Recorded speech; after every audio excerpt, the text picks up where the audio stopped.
नमस्कार, आप देख रहे हैं न्यूज 18 बिहार झारखंड। मैं हूं आपके साथ रुचिका राज। आज बांग्लादेश से एक बेहद ही दुखद खबर सामने आई। बांग्लादेश की राजनीति के एक बड़े अध्याय का आज अंत हो गया। बांग्लादेश के पूर्व प्रधानमंत्री और बांग्लादेश नेशनलिस्ट पार्टी बीएनपी की अध्यक्ष बेगम खालिदा जिया अब हमारे बीच में नहीं रही है। 80 वर्ष की आयु में ढाका के एवरकेयर अस्पताल में उन्होंने अंतिम सांस ली। पिछले कई हफ्तों से उनकी हालत बेहद ही नाजुक बनी हुई थी, लेकिन सोमवार रात से स्थिति इतनी ज्यादा बिगड़ गई कि उन्हें बचाया भी नहीं जा सका। देखिए, आज इस वीडियो में हम बात करेंगे उनके आखिरी पलों की, उनके संघर्षपूर्ण जीवन की और बांग्लादेश की राजनीति में उनके उस प्रभाव की जिसने एक देश की दिशा को बदल कर रख दिया। बीएनपी द्वारा जारी आधिकारिक जानकारी के अनुसार खालिदा जिया को सोमवार देर रात सांस लेने में बहुत ज्यादा तकलीफ हुई, जिसके बाद उन्हें वेंटिलेटर सपोर्ट पर रखा गया। उनकी हालत इतनी ज्यादा गंभीर थी कि उन्हें बेहतर इलाज के लिए लंदन ले जाने की पूरी तैयारी हो चुकी थी। कतर से एक विशेष एयर एम्बुलेंस स्टैंड बाई पर रखी गई थी, लेकिन होनी को कुछ और ही मंजूर था। जो होना था वो हो गया।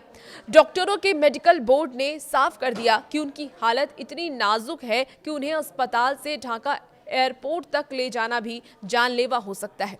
अंततः आज के दिन यानी कि मंगलवार सुबह करीब 6 बजे उन्होंने दुनिया को अलविदा कह दिया। वो लंबे समय से लीवर की समस्या से, फेफड़ों की संक्रमण और हृदय रोग से जूझ रही थी। अब उनके राजनीतिक सफर की भी बात कर लेते हैं।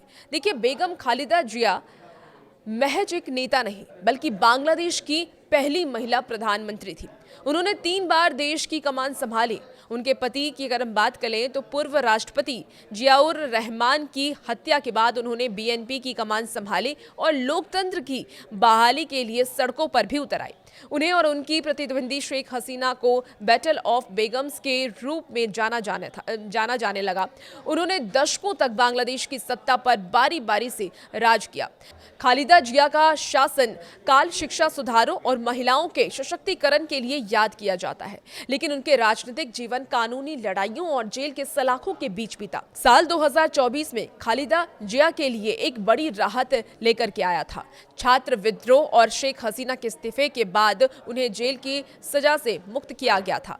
समर्थक उम्मीद कर रहे थे कि वो एक बार फिर से सक्रिय राजनीति में लौटेंगी, लेकिन खराब सेहत ने उनके मौका नहीं दिया।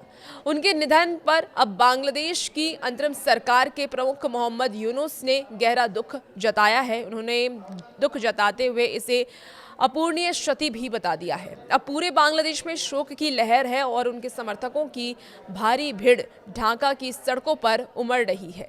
बेगम खालिदा जिया का जाना बांग्लादेश की राजनीति में एक ऐसा शून्य पैदा कर गया है जिसे भरना मुश्किल होगा। वह एक ऐसी नेता थी जिन्होंने संघर्ष की कभी नहीं छोड़ा।